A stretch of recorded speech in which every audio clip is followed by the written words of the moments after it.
So with that, I wanted to introduce the panel. We've got with us Adam, David, Rima, and Tyler. If you guys want to briefly introduce yourselves.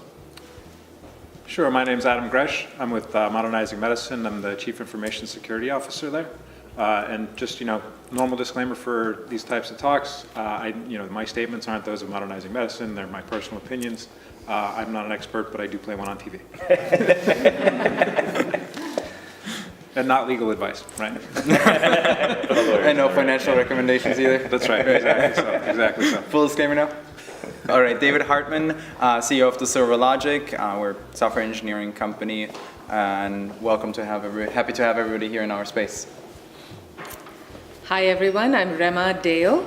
I am a managing director at 24/7 Security, a cybersecurity and compliance firm. So we provide advisory services to our clients, primarily healthcare, financial, and pretty much any other industry that has an online presence. Good morning, Tyler Smiley. I'm a private banker here in Fort Lauderdale and Boca. Work for Fifth Third Private Bank. So my perspective today will be from the high net worth, ultra high net worth clients. Looking forward to a good conversation.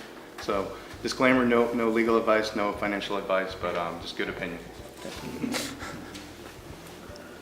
All right, thank you everybody. So I guess we'll start with you, Adam. Can you recap a little bit of what happened during the Maersk attack? If you can describe a little bit about how that attack occurred and.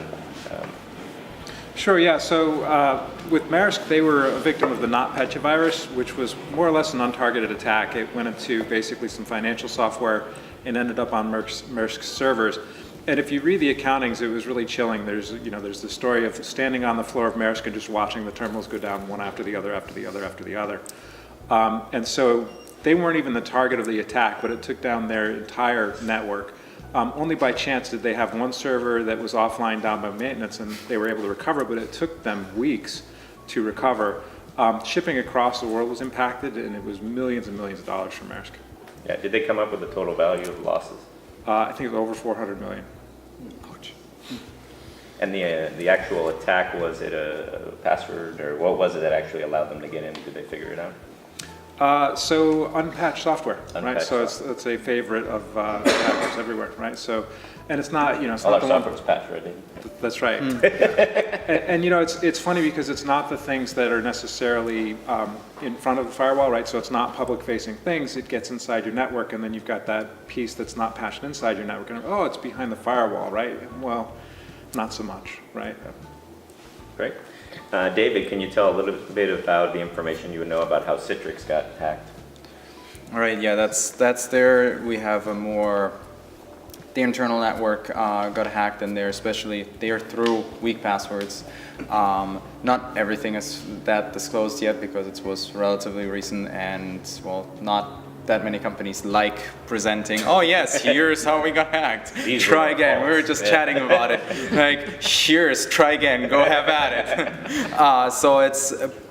But yeah, they're a case of weak passwords as what's disclosed so far, where single sign-on combined with weak passwords, which makes that system overall convenient, but also convenient for a hacker once you do get in and get something. Yeah, I think they use the term password spraying. Can you talk a little bit about that? They just started sending out a bunch of... I can jump on that one. Yeah. So password spraying is really kind of an interesting topic to me because it seems like it should really be more of a thing. In a password spraying attack, you go across multiple different accounts and you try a bunch of just weak passwords to see which accounts you can break into. Another side piece of that is, and this is the part where I'm just like, I don't understand why more people don't do this, is if you have a password lockout mechanism that's not very robust, right? So say you need an administrator to unlock your account, then what happens is you run across all of the accounts that you can get your hands on in public, and you can actually shut down the functionality of the company, a denial of service, through locking the accounts through the password attempt, right? So if you have something nice, like say you wait a minute, and then you wait 10 minutes, and then you wait a half an hour, that's really going to slow them down. It's going to lock your users out as well, but at first they're only going to get locked out for a minute, and maybe the software gives up, maybe it doesn't, but at least you don't have one administrator trying to fix all of those accounts for hours on end. And a sustained attack in that environment could really be a problem. Yeah, and it's funny because we had a meeting with a potential client the other day where the reverse is true. When their password gets expired and they get locked out, they have to contact their administrator. and that administrator has to get a officer approval or their boss's approval to unlock their account, which could take 3 days to a week. You can imagine a person, and this is a city, this isn't like a private company, so you can imagine, being, still having to pay that employee, but they can't even access their computer for a week. So there's some mechanisms that are overly strong, and there's some mechanisms that aren't strong enough. And there, the attack or the goal of the attack or end result of the attack might not even be just getting some information out, but just you're harming that company, you're harming that office by taking people out of work and out of commission for a couple of days. Yep. So it makes sense, Rema, next question for you. In the financial services industry, it makes sense what a hack is for, right? You're trying to either steal money or trying to steal data or bring that network down. But in the healthcare industry, it's about patient records, right? Or it's about private information. So what is the worst example you've seen in a data breach in a healthcare company, and what were the consequences? So we've seen over the past 5 to 6 years, we have seen quite a few of these breaches, unfortunately. So when you say worst, it could be the biggest, it could be the most expensive, it could be however you want to take it. But the reality is, every time we get involved with a breach of some sort, that particular individual thinks that's the worst breach of ever. So it's, we've come across quite a few. So anything over 500 records really requires notification to the government and notification to the media. I mean, there's a whole bunch, right? There are a lot of legal requirements for notification. So anything over 500 is pretty bad. And we've seen, I guess, from 500 or even less to up to 1 million. And typically we've seen that a lot of it has been due to unencrypted data being lost. Say maybe lost laptops, it could be insider threats, it could be access control, poor access control, where credentials are shared, or where, say, for example, an employee may have left the company, but then they haven't really shut down their accounts, and then that's a disgruntled employee who actually tries to get back in and share some, steal records, share them with criminals. Because of the high value of the protected health information right now, this has become pretty serious and all too common.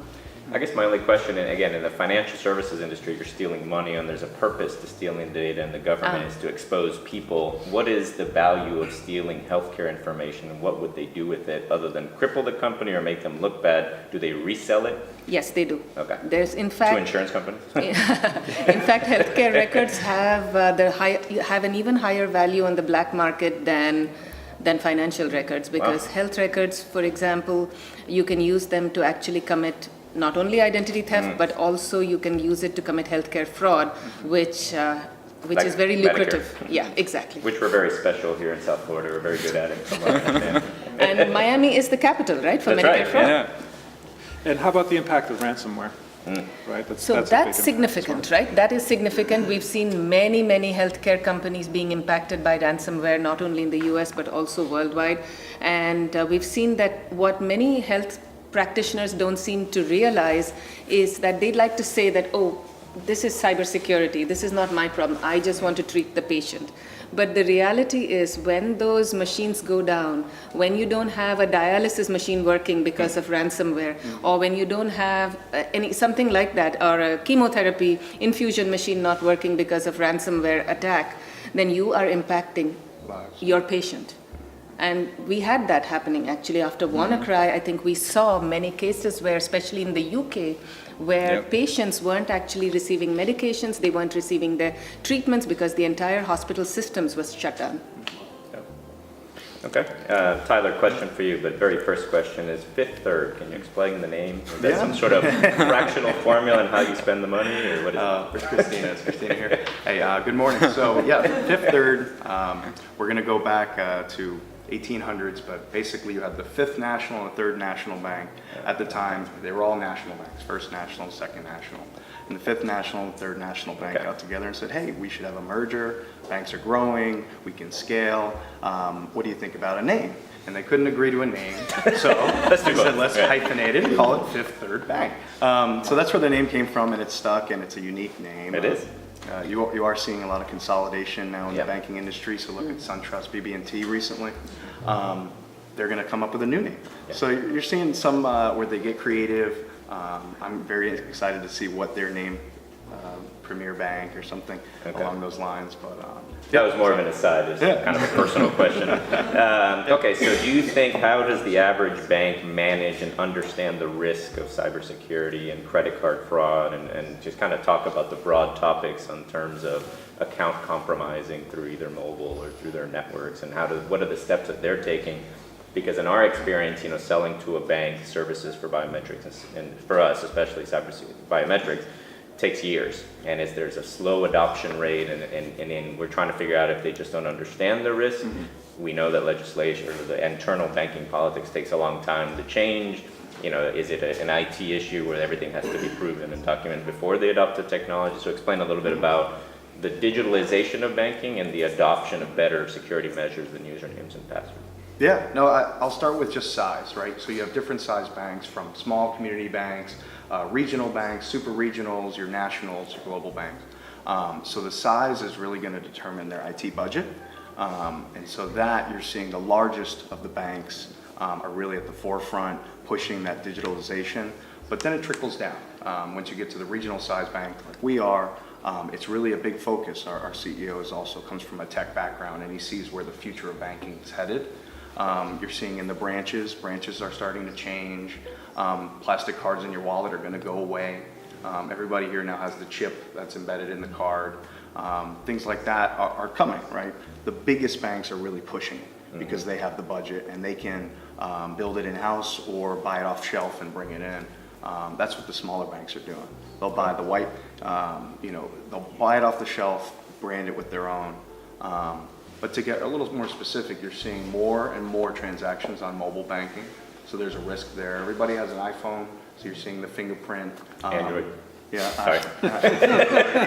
So fingerprint is almost, you're seeing that today it's commonplace, right? But where's the future headed with the way that we're going to make our transactions and verify we are who we are? If anybody's ever called in, they usually ask for one in-wallet, one out-of-wallet question, right? It'll be a social security number, what's your address, something that if somebody took your wallet, they still couldn't get. But that's old school. So the new school stuff they're starting to ask, you're seeing banks going to voice recognition. You'll call in and they'll say, just speak, and we'll start to hear what you're saying. And then there's an AI technology in the background listening to pick up your voice print, which is like a fingerprint. To go even further, you're seeing banks now looking at other things like your eye, the veins in your finger. So that's really where the future's headed. But the big banks push it, and then the laggards and the smaller banks will pick up on it. It's really the smaller community banks that are probably the biggest risk. The family-owned couple, branches in the small towns. Those are the ones that really they can't afford it because their IT budget is as big. So those are the ones that are the biggest risk, and that's why you're seeing a lot of consolidation in the banking industry. Because in order to comply, now they have to have a bigger budget. So they'll say, hey, let's merge so that we have a bigger budget. So. Since we talked about legislation a little bit earlier, do you see laws being put in place? I'll give you an example. In Mexico, biometrics are now required for banks to retain their licensing in order to transact, and that they enabled it and tried to go live with it by the end of last year, but it was too much of a rush of banks not knowing what to do, so they extended it, I think, to the end of next year. Do you see those same types of laws balancing identity protection for the user, but also requiring some of those things for transactions? You're already seeing it in the UK. I think the UK and in Europe, they're pushing it. It will come over the pond. So that's really, I'm already starting to see that. Early 2010, and from even now, that's really where the future's headed. But they'll start it, and then we'll bring it over the pond. So. In fact, the New York Department of Financial Services has a cybersecurity regulation, and one of the requirements there is multi-factor authentication. They don't specifically say biometrics as such, but pretty much, Okay. Does everybody understand the difference, multi-factor, multimodal? So yes, no, maybe. So multi-factor is having a device or having something that is yours that they can identify you with. So if they send you a PIN to your phone, that phone is a factor, right? Everybody uses their phone, so they leverage that to send you something that you have, and then they'll ask you something that you know. And then multimodal is you have 4 or 5 different types of biometrics, and more come on every day. So 10 years ago, the fingerprint started to become active. 5 years ago, the facial recognition through Apple started to become active. If you guys follow the news today, it's face, face, face everywhere. You're getting on the plane with a face soon. Everything's going to be face. Voice is right on its heels. What we're excited about as a biometrics company is what's called behavioral biometrics. How you use your device, how you do things. We don't have to ask the user anything. It's just being monitored, and we create a pattern, to saying how they, handle their mobile device. And there's also vein. I mean, there's going to be new ones coming out all the time. In the medical industry, there's a lot of vein biometrics. And so as these new things come out, I think that there is no one right solution for any of those things. It's a combination of things, and it really depends on the use case. One use case that we ran across in the medical field is a doctor coming into an operating room with gloves and a mask. Obviously can't do facial recognition, can't touch anything, but they can talk. So there's always unique use cases for each thing that you can use. Let me ask you a question, David. Why do you think news of data attacks disseminate so slowly? You kind of mentioned, nobody wants to say, hey, this is where we messed up, but I know that there's regulations that they have to say it, and what is that time frame? And then also, why do they not come out with it? I mean, I think Facebook waited, 8 months or 6 months to let people know that they were, reading their data, right? So. Yeah, so I mean, as I mentioned earlier, one of the most common issues to it is that just people don't, for one, wanting to admit to it is one thing, and yes, there's regulation that forces them that, like as you said, after 500 records, you really should or not have to.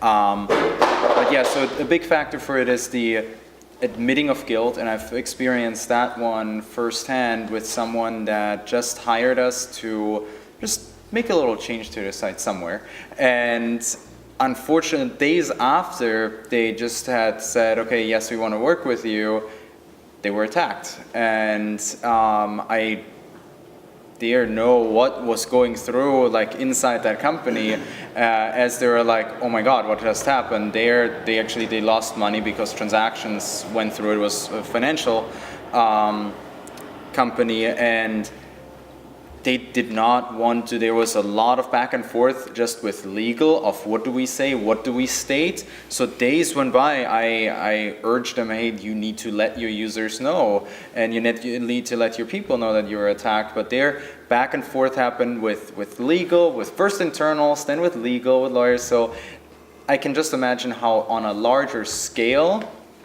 that can even drag out a lot longer before any decision is made and any disclaimers are made. And you can probably talk of past experiences where how that has gone down. So that's in the example of Citrix, of Facebook, I mean, of any of the large ones. And then when you get to other companies, I know this client, right. They were actually like, Facebook waited this long. I think it's okay for us to wait another week.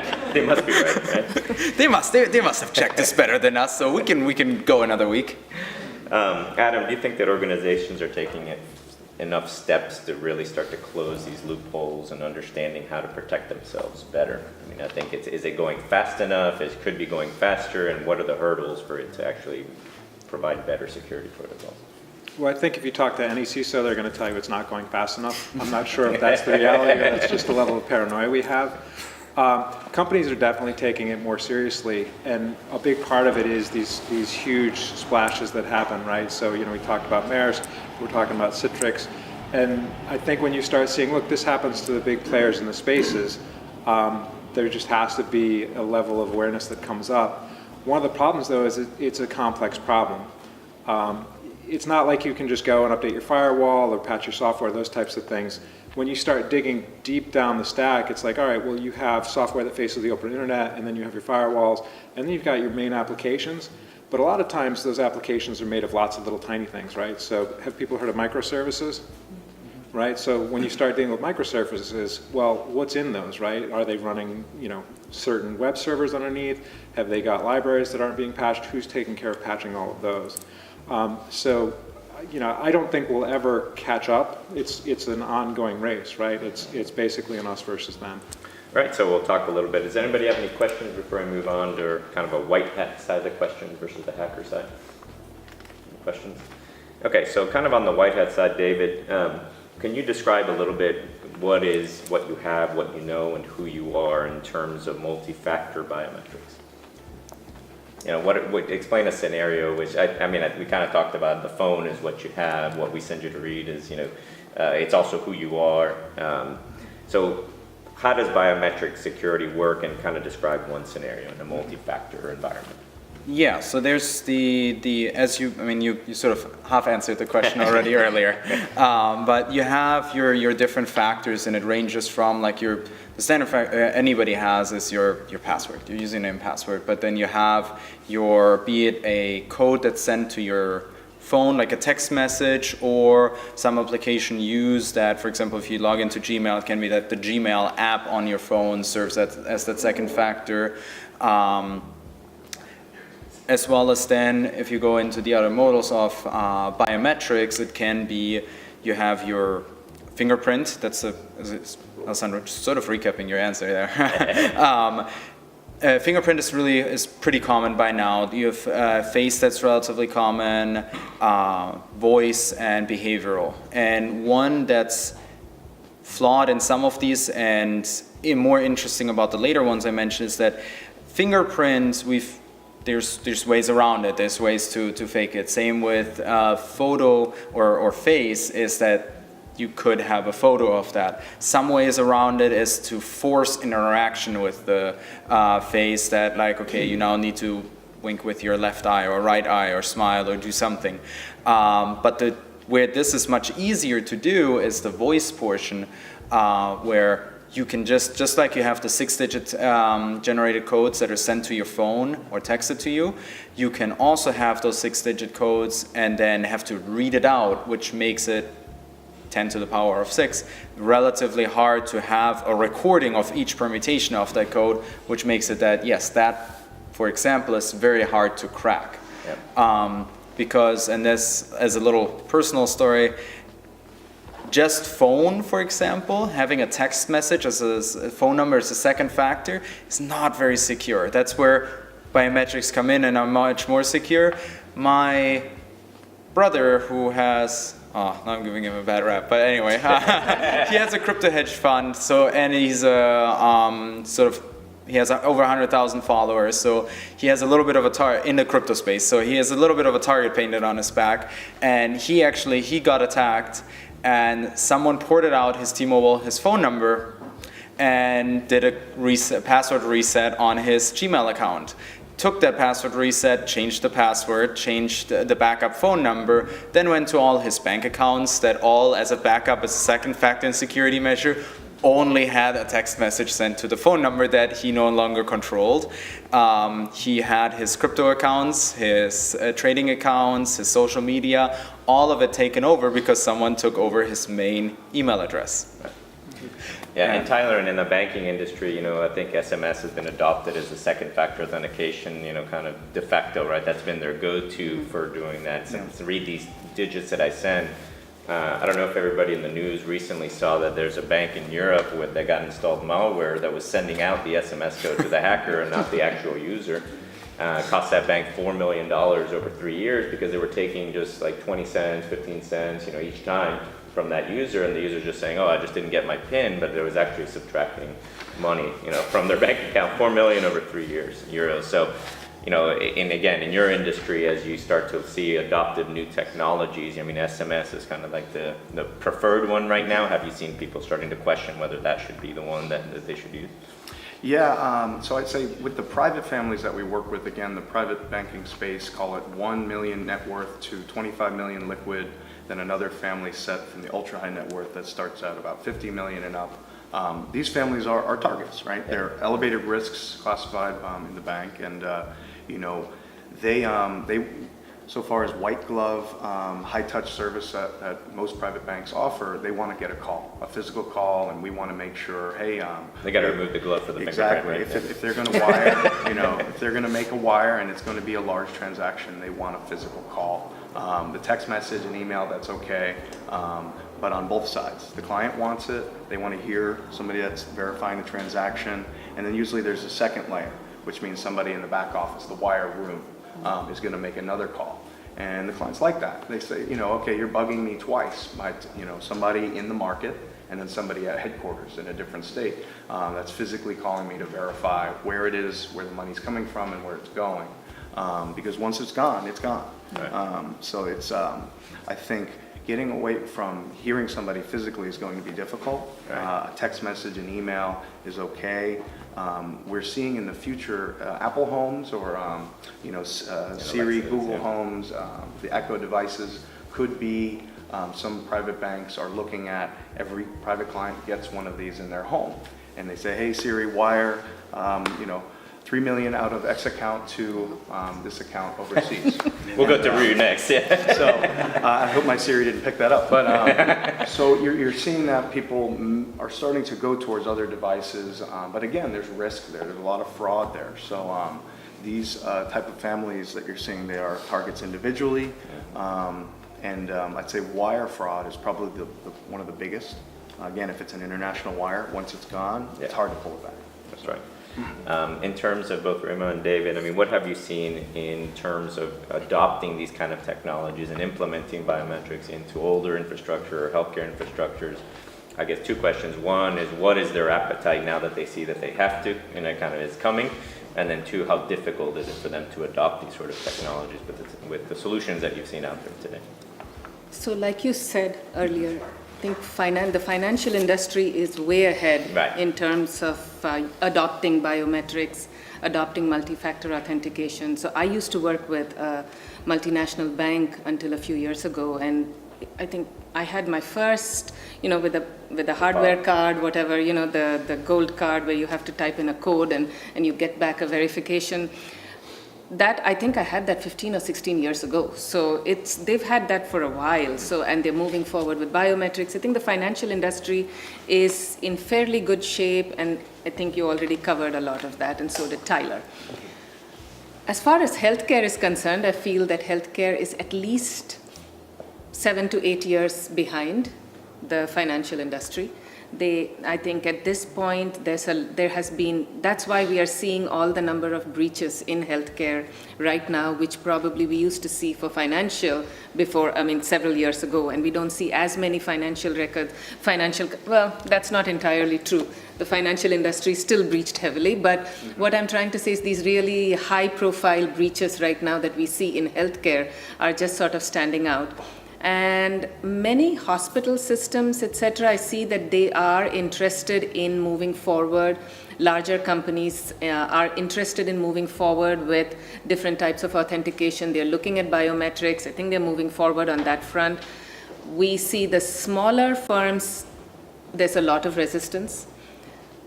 There's also some fear of the unknown, right? As to what happens if if a client's fingerprint is lost, or Compromise, yeah, exactly. Basically, they are worried about compromise, and that's something I think that's as part of that implementation process. I think for example, right? I'm sure when you go to client sites and see, you will see that's part of the education for the clients. So we do see it's moving forward. I do believe that for medical devices, for example, leaving them unprotected is really not the solution. They have to find something different. Passwords may not necessarily be the best option there. Mm-hmm. So it's sort of lend themselves to biometrics. And the example that you gave about the operating room where the surgeon has gloves. Yes, right. Exactly. So you do have specific uses there for biometrics. And I guess that I think institutions are moving forward. I mean, I'm thinking, just one thing before I forget. I think in healthcare, there's some really good use cases, which is opioid dispensing of medication and basically prescriptions in general, where people go and take a prescription and go get the prescription, including the ID card. So they're doing both fraud and they're also getting medication that they shouldn't get. It seems like an obvious one where they could use biometrics, and probably pretty easily, because they could do it at a Walgreens. Yeah. So I think there's a few that could be. And then also the telemedicine that's becoming popular, giving patient-doctor interactions outside of a secure network, that thing also has to improve in terms of allowing biometrics. I think those are the first two that we've seen that make the most sense. Tyler, in the banking? Yeah, I mean, banks are good at taking deposits, lending money, and giving advice. They're really, I think from our perspective as a medium-sized bank too, they would offshore. They bring in somebody who's a specialist and somebody who does that every day. Right. Because for them to build that in-house and protect that data, again, they're bankers. So, the bigger mega banks may be able to build that in-house. Right. The smaller banks, I don't think they could afford to. Yeah, So and they would discussions offshore. with banks like Yep. JP Morgan, Bank of America, Exactly. external is a non-starter. Yeah. Right? So they won't even Yeah. look at you. So Yep, and they'll build it in-house because they have the funds, the IT money and the IT Right. dollars and the IT time Right. to do it. You are seeing a concept earlier of open banking, kind of this concept of should financial data be available to other institutions. Say you grew up with Bank X, you moved to another city and they didn't have it. Similar to you had a pediatrician growing up and they had your healthcare data from 0 to age 18. Then you had a new doctor. In order for that new doctor to get your old information, they have to request that, right? So if you've jumped banks over the years, this bank that you're working with now might only know who you were today, but not where you came from. But there's an idea kind of circulating of open banking, and should all the banks be able to share all the financial information of clients? And it's kind of a scary concept. You're seeing, it's kind of like a HIPAA thing. Should we be able to have a client sign a document and say, can I go to your other institutions, get all your previous history? It'd just be like if you had a specialist doctor that said, oh, I want to see all your previous medical records to give you a good analysis. Right. Financial advice would say, if I'm a financial planner, I'd want to be able to know where you were, where we are today, and where we're going. I want to paint that picture. So the open banking concept is very interesting. But doesn't TransUnion and Experian do that now? Yeah, you could say that. But again, there's risks involved. You've seen probably one of the biggest breaches of 18 was, was credit Yeah. bureaus. So there's 3 big bureaus. So I'm interested to see where the future of where does that data house when it's biometric data. So just more of a open-ended plug with healthcare and banking. I think there's a bridge there. So. Yeah, and where I'd really like to see the biometric industry go is the same way that the password industry went. In the early days of passwords, everybody basically stored your password, sometimes encrypted, sometimes unencrypted, and eventually people figured out, I don't want to even know your password. If somebody comes and says, I want their password, I don't even want to have it, right? And so what I'm hoping will happen is that biometric data will be salted and hashed, and what I would get as an institution isn't any of your biometric data at all. Right. You would initially provide that to me. I would read that in memory, create a salted hash out of it so that nobody can ever decrypt that from my system, and you keep that. And then, from the device manufacturer perspective, they've worked really hard, Apple in particular, at sandboxing all that information in a way where it's not retrievable by anybody as well. Yep. So as that's where I want to see the industry go is nobody owns that except the person with the device, and even the person with the device has assurances that on the device it's locked down. Yeah. Yeah, and that's, from our experience, that is where biometric is moving, right? So when we store your voice print as your template, it's actually not your voice. It's an algorithmic derivative of what we found to be your voice. So it's useless to anybody. If they come to our server, it's encrypted in a database. It doesn't have your name or your phone number or anything, but it's just used to match a comparison. So, that's where the industry's going, and the question will now become, does the bank want it on their server? Do they want it in identity as a service provider, which they should, which is basically what a credit union reporting does. So that's kind of what's happening today in terms of how that's stored and analyzed. But the storage is really the question, and where is the storage? Because then you get back to the point where people don't want banks and governments to hold their identity, but if you have a third-party hosted, that doesn't really solve the problem, right? Yeah. It really should be with the user. Sometimes it makes it even worse. That's right. Yeah, Right. because then you even know less because at least this is the bank, but then Right. if the bank stores it somewhere else, Right. Then you get Okay. a Facebook issue, right? Yeah. But the other thing is, as Adam mentioned, also having that split piece of you store some piece on the device itself and then the other piece, a hashed version, is stored with the server so that really you only have a good portion of that biometric data and then the rest is off somewhere, but it's hashed so that even if someone did get access, that wouldn't be very useful. It's not like there's a recording, there's pictures of your face or there's a recording of your voice that you can then use to play it back somewhere. Right. The issue with that in our industry is that there's billions of smartphones, but not the whole world has a smartphone, right? So we've got 6 billion people. I would say a good chunk of them don't even have a phone, right? So as we start to expand services in banking and in healthcare to people that don't have that luxury of having a smartphone, then you have to accommodate for them as well. So they have to be stored third party because it's not on their phone. Right. So there's a bigger world. Wrapping it up? Okay, I'm getting cued to wrap up, or I have to turn around? No, okay. You can All spin right. on those chairs. Right. Yeah, so kind of as a final question, if there's any kind of Q&A, we've touched a little bit on healthcare, financial industry. There's also many other industries that are coming on board. There's retail that stores your data. There's manufacturing plants, there's nuclear, there's infrastructure, there's everybody that's, worried about hacking, and as all the hacking gets ramped up, protecting those infrastructure networks, banking networks, healthcare networks just becomes more and more of a pressing issue. So if there's any questions from the crowd in terms of what we talked about today, feel free to ask.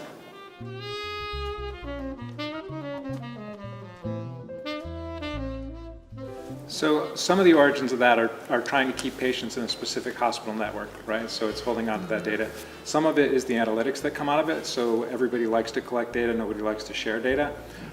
Things that are improving that are the whole set of meaningful use requirements and the quality metrics that are coming out. The government is mandating that hospitals provide open access to your patient records. They're mandating specific record formats. So there's also a specification coming out called FHIR, F-H-I-R. And that's meant to drive an API-driven exchange, so that what we should start seeing in the industry is a network of people who are able to call on that API set to pull your records. So hopefully in the near future you see apps on your phone where you as a patient can go out and say, I want you to hit this hospital, here's how I log in. So you would log in through the API as a single sign-on, and then the API would be granted the authority to go pull your records. Mm-hmm. And that gives you as a patient the ability to go through and say, I deal with these 10 patient portals, go pull my data from all of them so that I understand what's going on.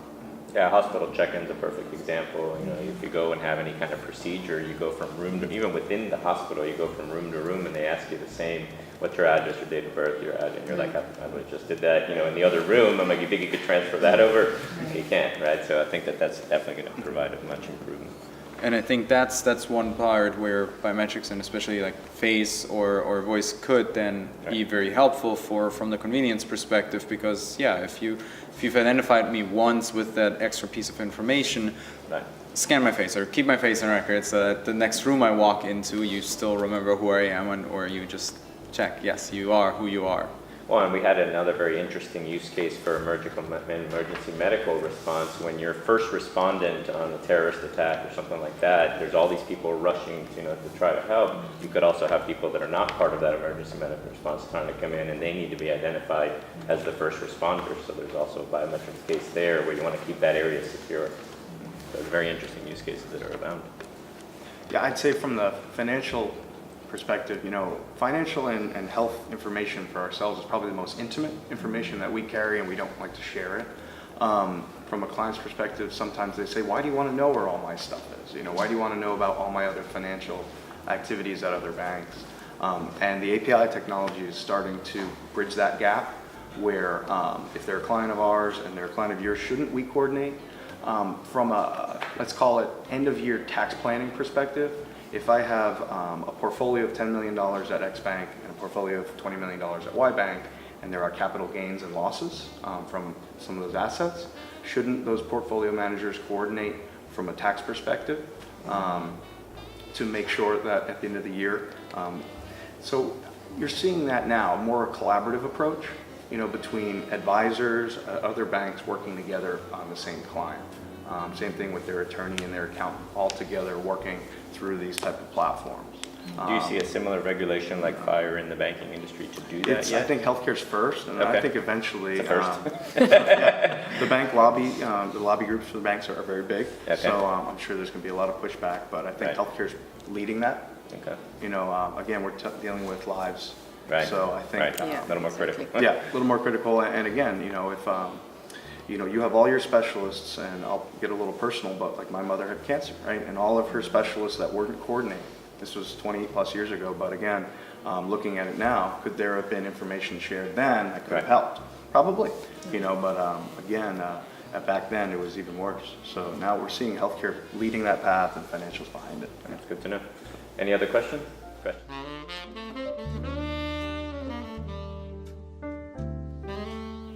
Yep, familiar with that situation. My client was like, oh yeah, I contacted the FBI. I'm like, good luck with that. Good luck.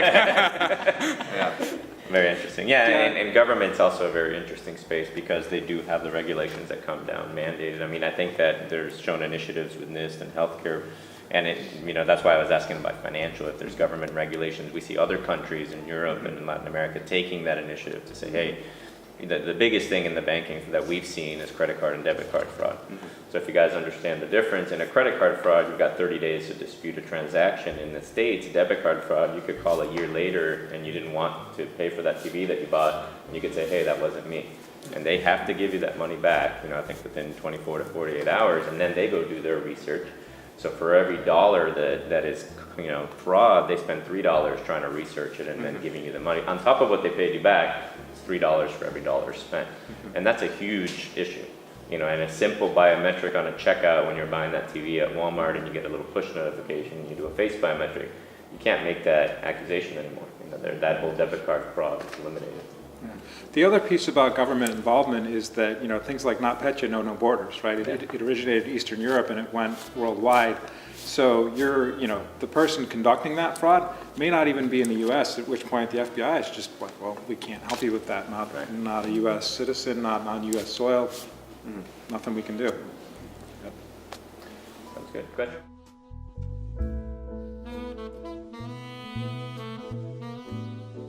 Seems like they're very stuck on passwords. I agree with the question, right? So everybody's still like, hey, let's just make the password 12 characters and make you change it every 30 days now. Is that still the pushback? Passwords are going to go away. I have some clients that have so many institutions that they have a running list of 20 plus passwords, username passwords for everything. A whole page that's physically sitting in Super safe, right under their keyboard. it's sitting in their home office, and that's where they go on to. their computer. We'll sit down together and we'll go through and so you're going to see a big shift away from passwords and going with the biometric data. Eventually, those little chips that are in your credit cards that might be embedded here. So when you go to swipe, there's no way it could be somebody It's like else. my dog, right? I get the microchip. They'd have to dig it out of your wrist. You scan it, they know it was your credit card, it's attached to your body. You might see things like that in the future. Our pets see it now, right? So. So think of Minority Report, but that's coming. So. Any other questions? Good? Okay, thank you everybody.